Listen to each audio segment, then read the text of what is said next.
Tá, Você ia perguntar. Ia perguntar, para variar. O senhor não vai passar um aí sem eu fazer pergunta, tenho certeza. Vamos lá, o diácono. O senhor é diácono. Eu concordo com o senhor, que eu acho que a Tereza vai durar mais que o senhor. Com certeza. Mas vamos lá, acontece alguma coisa e o senhor fica viúvo. Então o senhor é diácono permanente. Ou então uma pessoa que era padre, que o padre nunca deixa de ser padre. Nem o diácono, nunca deixa. Tá, nunca deixa, mas ele... Imprime caráter, é como o crisma, a gente fala imprime caráter, por isso que nunca deixa de ser. Então ele pediu dispensa ao Vaticano, o Vaticano autorizou ele a contrair matrimônio. Ficou viúvo também. O senhor, como diácono, viúvo, pode vir a ser padre, e esse que era padre, contraiu um matrimônio e ficou viúvo, ele pode retornar a ser padre? Em tese poderia, mas é muito raro. Eu não conheço nenhum caso de literatura que eu tenha visto. Poderia, mas dificilmente a Santa Sé vai acolher. No caso do senhor, como diácono, se tiver filho, aí piorou ainda a situação, tá? Agora, no caso do diácono, o diácono, quando ele fica viúvo, nós temos muitos casos, diáconos viúvos, que foram ordenados padres, desde que cumpram os requisitos que se exige para ser padre, como, por exemplo, a teologia, porque nós sabemos que o diaconato ele não é um curso de teologia, ele é um curso para formar diáconos permanentes. No meu caso, eu fiz a faculdade de teologia junto à Uniesp, é a universidade, hoje chama Universidade do Brasil, então eu fiz o curso de teologia, tenho um diploma de teologia, um diploma superior, que não é... Mas... se ele preenche esse requisito, é feito uma análise pelo Conselho Presbiteral, passa pela aprovação e o bispo concorda, ele poderá ser ordenado presbítero. Agora, isso vai levar em consideração aquilo que eu falei. Qual a idade dos filhos, se ele já é independente e tal. Porque se de repente um diácono ficou viúvo, tem lá criança com 10, com 12, com 13 anos, a igreja dificilmente vai ganhar, vai cuidar dos teus filhos. Sim. Mesmo continuando diácono, viúvo, você tem condição de educar e acompanhar os teus filhos. Agora, os diáconos viúvos que eu conheço, que foram ordenados, de Guarulhos, de São Paulo, de outras localidades, geralmente os filhos já são casados, ou já são maiores, já fizeram faculdade, cada um tem sua vida e tal, e ele ficou viúvo sozinho, né? E ele, então, ele aceitou o convite de ser ordenado presbítero. Aí vai de diocese para diocese? Do bispo. Do bispo. Do bispo. Não é o bispo que vai decidir. O bispo, ele é o chefe da igreja particular local e ele que define se aceita, se não aceita. Inclusive, ele é o fiscal da liturgia, etc. Não adianta ser criticado de uma diocese para outra, porque cada diocese o bispo define e não tem que reclamar. Ele está ali para isso. Por exemplo, nós temos um exemplo claro, nós sabemos, isso eu ouvi da própria boca dele, o nosso arcebispo do Moacir, ele tem um irmão que é diácono, né? Uma pessoa fantástica, né? Ele chama José. E da diocese de São José dos Campos, né? E ele ficou viúvo. E ele não quis ser ordenado presbítero, embora seus filhos já tivessem todos crescidos. Ele não quis ser. Eu quero ser diácono. Né? Já chega de dor de cabeça. Não, mas eu não quero ser presbítero, não. Eu continuo diácono, né? Então, quer dizer, isso é de cada um, é isso. Mas então, voltando aqui, o que nós estávamos dizendo é que os ministros ordenados estão impedidos, porque isso estou falando de impedimento, impedidos de contrair matrimônio. Então, já na hora de fazer o processo de habilitação, já trava. Se ele apresentou documento falso e passa, depois de casado, pode ser nulo. É declarada a nulidade desse matrimônio. Na mesma linha, também, o 1088 vai dizer que tentem validamente o matrimônio os que estão ligados por voto público perpétuo de castidade no Instituto Religioso. E a gente adere isso à semelhança. Perpétuo, então, não é voto provisório, não é compromisso provisório, e que haja... Agora aqui é interessante nós notarmos, né? Tem que ser público. Porque existe o voto privado. Sim. Aí a igreja não está falando de voto privado. Você fez o voto privado, particular, seu lá. Não, esse aqui é porque é reconhecido pela igreja, porque faz parte do direito daquilo que diz respeito às congregações religiosas, aos institutos seculares, etc. e tal. Então é por esse motivo que aquele que tem esse voto, ele está impedido de contrair matrimônio. Pode pedir dispensa para Santa... Pode, como também os outros pediriam. Não é tão fácil conseguir, mas pode também isso acontecer. Eu conheço um caso, também não vou falar... O santo fala os milagres, foi justamente de um padre com uma freira. E por incrível que pareça, os dois conseguiram e se casaram. E são excelentes pessoas que trabalham na igreja, professam a fé sem problema nenhum. Então, nesse artigo, diferente do primeiro, o primeiro está se tratando do clero. Do clero. Nesse daí está se tratando dos irmãos, das freiras, da vida religiosa. Da vida religiosa, tá? Tá. porque é público. Sim. Se for privado, não se consideraria. Hoje, por exemplo, alguém poderia perguntar a questão dos compromissos que se faz nas comunidades. Nas novas comunidades Nas novas como nós. comunidades, que não é a vida religiosa. Não. Tá? Então, eu posso dizer para vocês o seguinte: o Código de Direito Canônico não trata nada sobre isso. Por quê? Até porque quando isso aqui foi promulgado, no ano de 1983, estava ali começando a arvorecer. É claro que tem comunidades com 50 anos, né?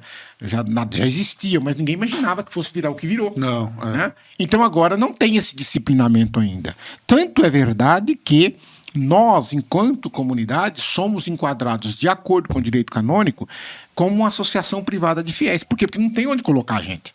Nós não somos uma congregação religiosa, não somos instituto de vida secular. Então, quer dizer, onde que eu vou colocar vocês? Existe. Então, para legalizar, se colocou como associação privada, inclusive, um ente da igreja. Mas ainda precisaria disciplinar muita coisa. Tem muita coisa ainda para vir, falando agora um pouquinho, pegando um gancho das novas comunidades, que é algo que eu já entendo, aí eu já consigo falar um pouco.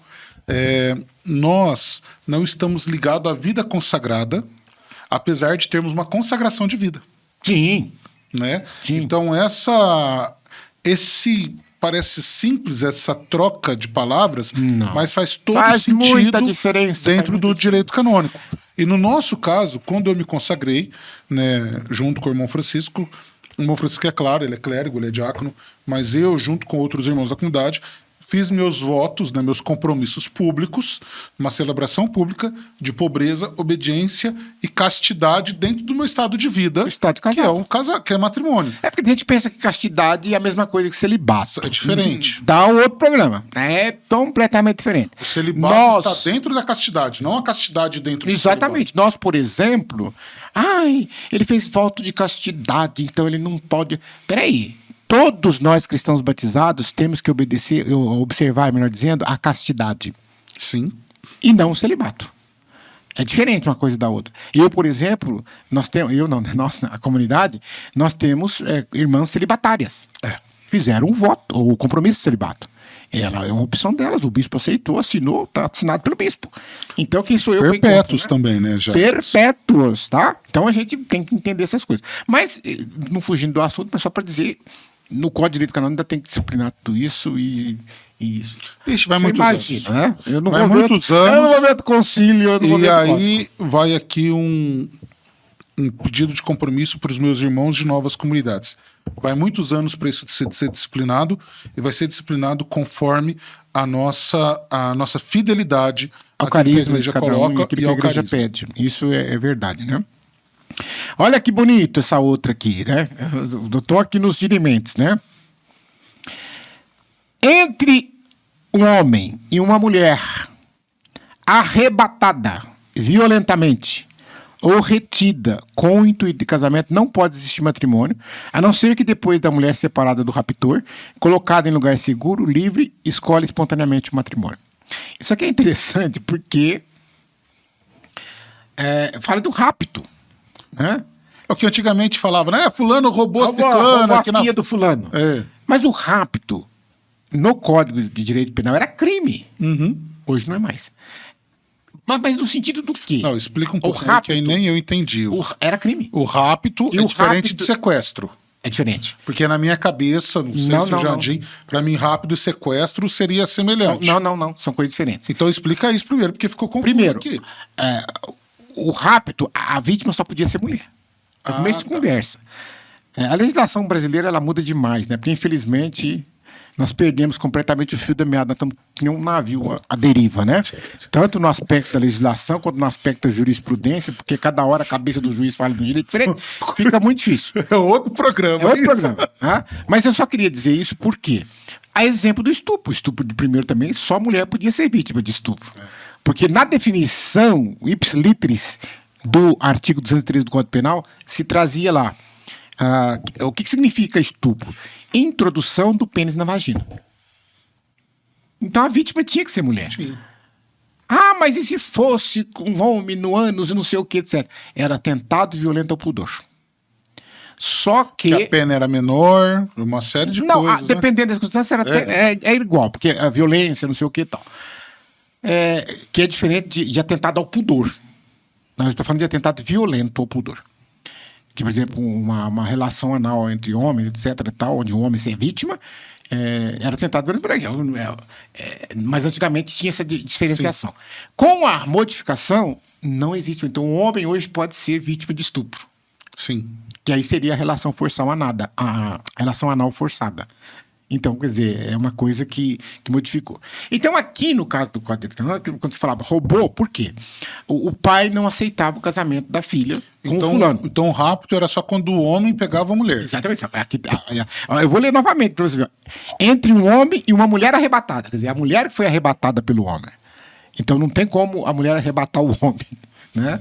Então, a igreja dizia o seguinte, esse casamento só vai poder acontecer e não ter-se dúvida sobre a questão do consentimento depois que a mulher estiver livre, em situação segura, que ela pode escolher espontaneamente se quer ou não quer casar. Tá? Agora, o que acontecia aqui antigamente? Né? Eu estou falando isso aqui, vocês estão ouvindo, vocês que são da minha idade mais ou menos, vocês entendem. Agora, quem é gente jovem não está entendendo nada. Por quê? Porque era comum antigamente, o pai às vezes não aceitava o namorado. E não aceitava, não vai casar e acabou.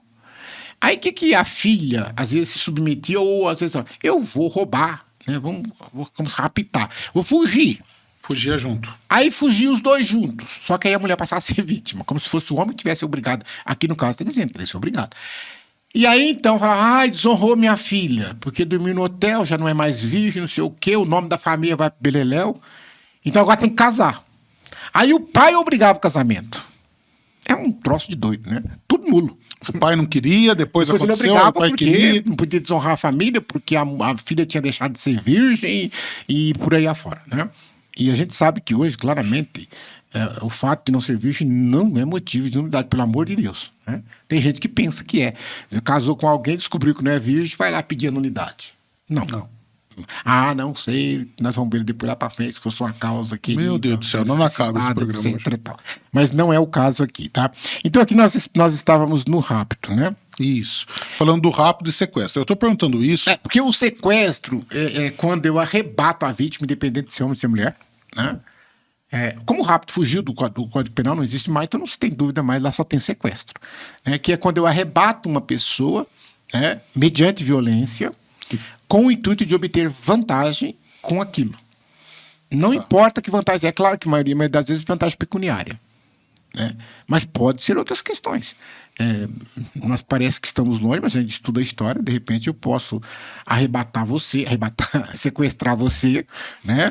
Eu quero ser arrebatado por Deus. Não, para negociar. Né? Eu sorto fulano que eu sorto ele. Quer dizer, você está sequestrado comigo aqui. Essa é moeda de troca. É o que hoje a gente vê muito entre lá o que nós estamos vendo com o Hamas e Israel. Exatamente. Então pode ser... É claro, aqui quando é bandido, eles querem dinheiro, eles querem sequestrar para pedir um resgate, etc. E por aí afora. Então seria isso. Lembrando que eu estou colocando essas perguntas porque o irmão Francisco, além de canonista, ele também é advogado.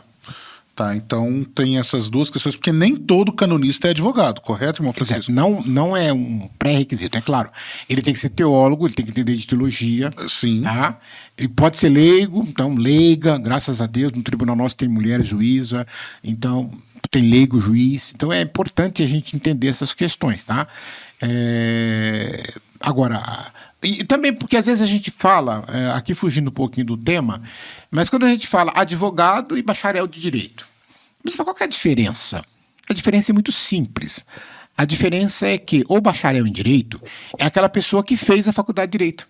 Ela obteve um diploma, foi aprovada, está lá o diploma na parede e tal, ela é bacharel em direito. Ela não é advogada ainda, porque para ser advogada ela tem que fazer o exame de ordem, ser aprovada, pegar a carteirinha da OAB. Aí ela é advogada. Tá? E é claro, para ser advogado tem que ser bacharel. Sim. Para ser bacharel não tem que ser advogado. Tá? É a mesma coisa de médico. Médico, né? assistente bacharel social. em medicina. Terminou a faculdade de medicina. Bacharel. Agora, se você não for filiado à sua... Só que lá não tem exame, né? Estão querendo fazer, tomara que faça, porque tem médico aí, né? Então, tomara que faça. Agora, se você não for lá, que eu briguei muito com você, você sabe Foi. Se você não vai lá e faz a sua carteirinha, você não pode dizer que é assistente social. Você não pode dizer que é médico. Você é bacharel em medicina, você é bacharel em serviço social. O que vai te dar o direito de se chamar de se intitular de médico, de se intitular de assistente social, é pertencer ao órgão de classe. Isso é a legislação brasileira. Ele brigava muito comigo porque eu escrevia os projetos. Eu já era formado em serviço, sou formado em serviço social, né? Não podia assinar. E eu escrevia todos os projetos e não assinava, porque eu não tinha a carteirinha. Eu falava que era vergonha, Eu vai falava tirar que eu não ia essa ficar pagando anuidade, não. Aí ele brigou comigo, eu fui e fiz a carteirinha. Então hoje, além de ser formado em serviço social, eu sou assistente social. Além de ser bacharel, é assistente social de fato, de direito, graças a Deus, né? Vamos lá. Aqui, então, prosseguindo. Quem com o intuito de contrair matrimônio com determinada pessoa tiver causado a morte do cônjuge desta ou do próprio cônjuge, tenta invalidamente o matrimônio. Entendi. Fui lá, tô apaixonado por uma mulher. Se você matou a sua mulher por qualquer outro motivo e depois você vai contrair matrimônio com uma pessoa lá da Indonésia, você não tem problema nenhum, você pode casar. Não é porque você foi homicida que você não pode contrair matrimônio, não é isso. Tá? Agora, se o motivo do homicídio tiver sido para se livrar e poder casar com outra ou com outro, e aqui depois você tem os concursos, né? Concurso que eu digo é onde entra às esse mais de uma pessoa interessada no caso, e não vou entrar muito aqui no mérito, mas também neste caso é nulo esse matrimônio. O matrimônio lá de Davi seria nulo. Que ele manda o soldado. A gente fala, né? Quando o pessoal brinca, né? A gente. Não são piadas, mas são colocações teológicas, né? A consumação do casamento de José e Maria, o pessoal brinca todas essas coisas, né? Mas é claro que nós estamos falando de um outro plano de Deus, etc. Não tinha código de direito canônico, nada disso. Mas há que se pensar. Por quê? Porque se o que me impede de casar com uma pessoa é porque ela já é casada, então eu mato o companheiro dela, que aí ela fica livre para casar comigo. Ou eu mato a minha esposa para casar com outra mulher. Então, quer dizer, a igreja já, sabiamente, o Código de Direito Canônico traz isso daí, que é o conjuncídio, né? Matar o cônjuge é conjuncídio, né? O homicídio do cônjuge. Tá?